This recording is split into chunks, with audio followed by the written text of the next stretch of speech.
What's good, everybody? It's your boy M, and today I am here to show you my build, one of my builds for Monster Hunter Wilds. This has been a build that I've been working on for a long time now. It's taken a lot of thought and a lot of you guys' input and just a lot of practice. So without further ado, let's jump straight into this.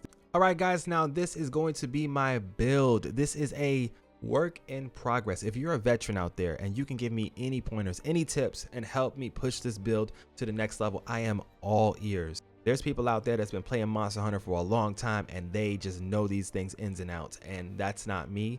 I'm gonna get there one day maybe, but for now I'm more casual with it. So if there's some information that I'm not really understanding, please feel free to let me know down below. I am rocking the Artian weapon. My Artian weapon is fun. It is 3 attack boosts and 2 affinity. There is no such thing as 4 attack boosts and 1 sharpness for me. I know it's a thing, but I can't find that damn thing. I swear I have been farming for it forever, but it just won't come. It's fine, whatever. Anyways, for my jewels, I'm rocking the crit jewel, and I wish I had more of those, but I don't. I don't have enough. So right now I only have 1 crit jewel in here.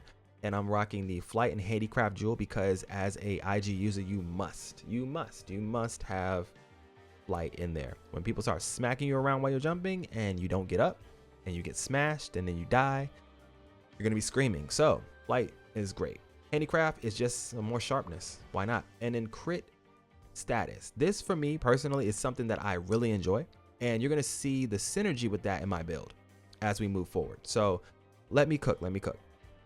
But the KO part of that, I love that to death because I feel like I get a lot more knockdowns because of that, and it feels good. Regardless, the secondary weapon is just for looks. I love this weapon a lot. I usually just run around with the Lala and then I switch it just before I fight something. Yeah, because just the Lala looks better to me, and I don't really like the look of the Artian. Anyways, so the build. We have 2 set bonuses going at the same time, which it just makes me happy. We have the Guardian Arkvelds Vitality going for 1 set bonus, and then we also have Gore Magalas Tyranny going at the same time. So you can kind of just see exactly where my build is going. So let me explain it to you the best way that I can. Right now I'm rocking 3 mighty jewels. I have this brace jewel here because it's just something that I wanted to slide in there. I didn't have anything else to put there, so that's what's there. I have 2 throttles, and the throttle is giving me a little bit of this right here. I'll go ahead and show you the latent power. It's great. It works. You're going to see a lot of synergy with how this build is trying to push affinity to the forefront. So the mighty jewels are going to be maximum might, and you're going to have that boost to affinity right there. Boom. All right. So my affinity is going from 15% to 25% right there. All right. So I'm already starting to get those crits out, and that's starting to work with my critical status. You know, it's starting to give me a little bit of meaning to that. Right. But we're not going to stop there because there's other things that are going to keep pushing that narrative. For example, the most important part, which is this corrupted mantle. Every time I slap my enemy, I'm just getting more and more attack power and affinity, and you know, it just increases, and it increases fairly well. So with all of that in mind, that's kind of my thought process. Now, why do I go to Arkvelds? Well, you guys know I've been rocking the Arkvelds set for a long time, and that set bonus of Guardian Arkvelds Vitality is just so amazing to me. And plus, that set also had Flare on it, had Weakness Exploit, and it was just so damn good. Flare, not so much, but the Weakness Exploit and being able to just pop those wounds and get back that Vitality or get back your HP every time you're popping those wounds, and just repeat that process was insane because the enemies just couldn't kill me. The monsters just could not kill me at all.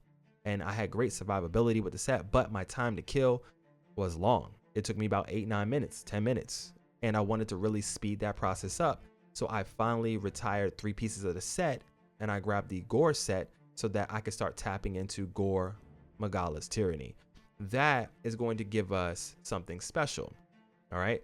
We're going to start being able to get inflicted with the frenzy. And it's very easy for an IG user to just get a lot of hits on the target and get rid of that frenzy and get that affinity boost. So you see the affinity just going crazy right now. With all the different parts of this set kind of working together and melding each other, you're going to be pushing affinity to the front at all times. And then latent power. Latent power is just very, very important with throttle because temporary increases your affinity and reduces stamina depletion when certain conditions are met. So when this is active, I'm getting plus 20 to my affinity, and it reduces my stamina depletion. And as an IG user on the ground, I'm not really jumping that much, so this is amazing for me. Because I don't jump a lot, that's where I see the benefits of the Mighty Jewel. If I was jumping all over the place, I wouldn't put Mighty Jewel in here, but I'm not. I'm always trying to concentrate on my strongest attack, which is going to be the spin. And with me always locking in to try to get that attack off, Mighty Jewel, getting extra affinity and having everything else trying to push my affinity to the forefront is my ultimate goal. So that's where my entire thought process came in. I understand that the Arkveld helm that I have here has some decent slots on it. It has a tier 3 slot and a tier 1 slot. That's awesome for me. I'm utilizing both of them. I mean, I don't really have the best tier 3 in here that I possibly should. I don't, but I just threw in some Mighty Jewels in there because that's what I needed to get to maximum might. And I didn't have another spot to put that at, so that's another reason why it's there. Then throttle, of course, we just talked about it. I wanted to get that latent power, so that's why throttle is tucked in right there. The recovery jewels, it's just something I wanted to add a little icing on the cake. If I make some mistakes, I can get some of that red health to come back really quickly. It's very helpful. Plus, if I'm popping those wounds, and I'm getting my own recovery, so it kind of just works together with trying to keep me alive. And I do have this divine protection jewel right here because we already have that because of the, which set is it? I think it's this one right here. My ebony. My ebony is already having built-in burst and divine blessing here. And burst, it's obvious why we have that. If you didn't know already, burst, the very first level of this, is giving you the temporary attack boost. So just slap the enemy. Just look at them and slap them. That's all you got to do, and boom, that's activated. It's super easy to activate that.